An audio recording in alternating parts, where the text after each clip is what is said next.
Welcome to this video. In this video, I'm going to show you what black body radiation is and how to calculate black body radiation. This we are going to look at as a prerequisite, you could say, for understanding what is happening with the Shockley-Queisser efficiency limit in solar cells. So I cut this out as a separate video to explain this to you separately, or if you already know it, you can also skip on to the next video on Shockley-Queisser efficiency in solar cells. So let's look at black body radiation first.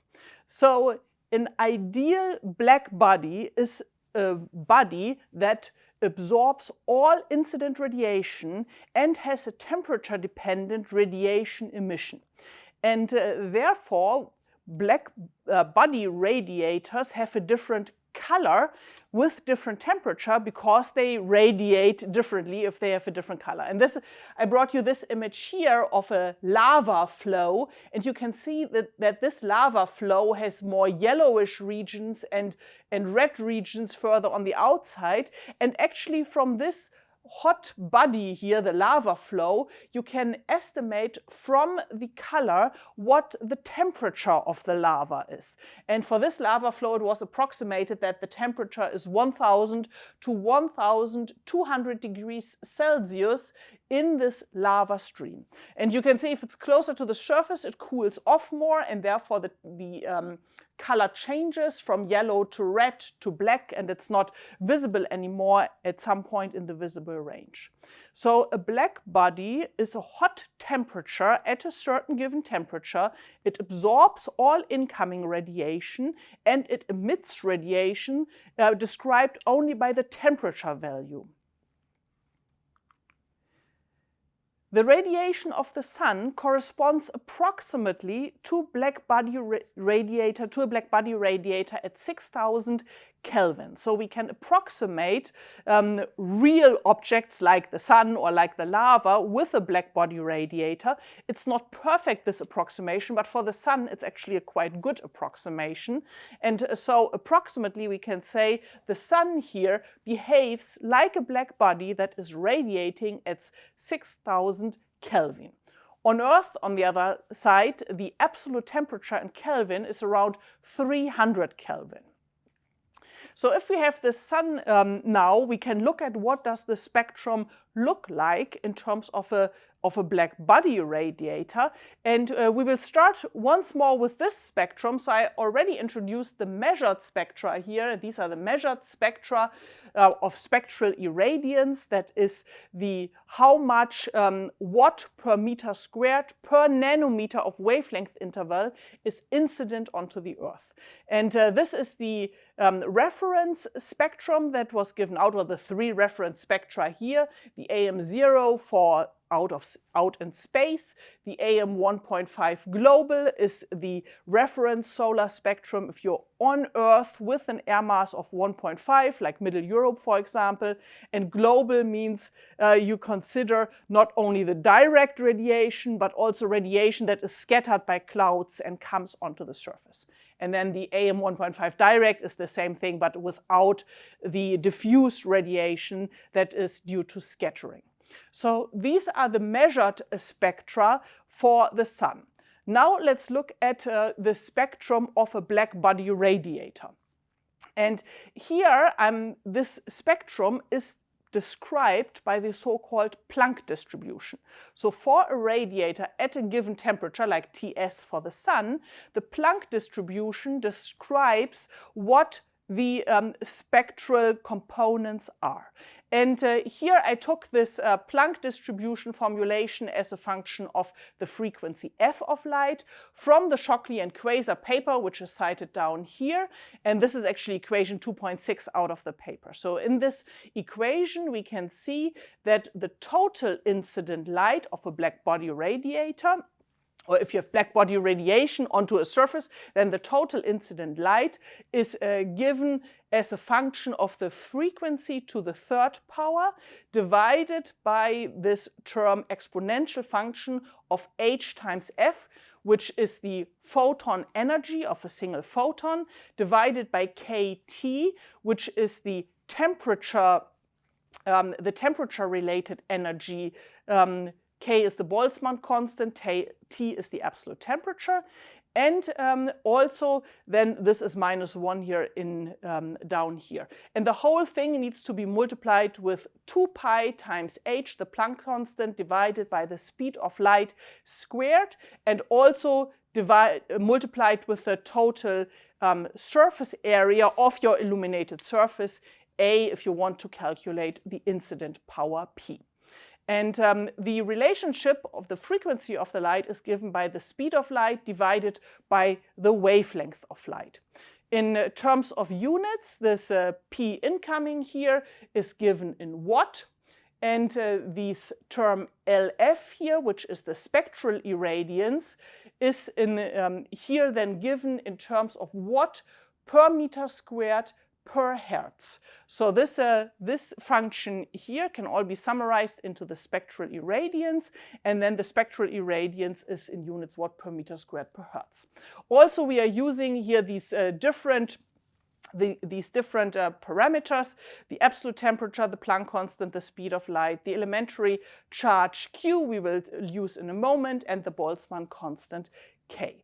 So this Planck distribution here describes what we have in terms of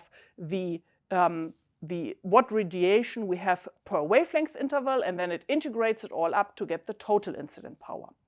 If we want to look at the distribution over the wavelength, we are more interested in this term LF at a certain temperature Ts. So let's separate this out. So we can, from this equation here, we can separate out the LF of Ts term, and that is then given by 2 pi h over c squared times the frequency to the third power over E to the power hf over kt minus 1.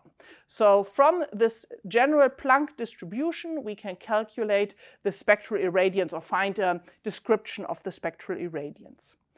In the previous lectures, we have always looked at the spectral irradiance as a function of wavelength interval. That is, we have not integrated over the frequency, but we have integrated over the wavelength in order to find the total irradiation.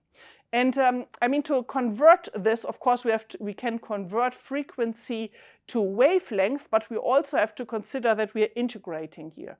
So to do the conversion, what we do is we set this term here that we just saw equal to the spectral irradiance with lambda as the variable, and we have to integrate over d lambda. So in order to do the variable substitution and to get the term L lambda to compare it to our measured spectra, what we do is that first of all we replace all frequency values with c over lambda, but we also have to replace this df here in the integral, and this we do by calculating df over d lambda.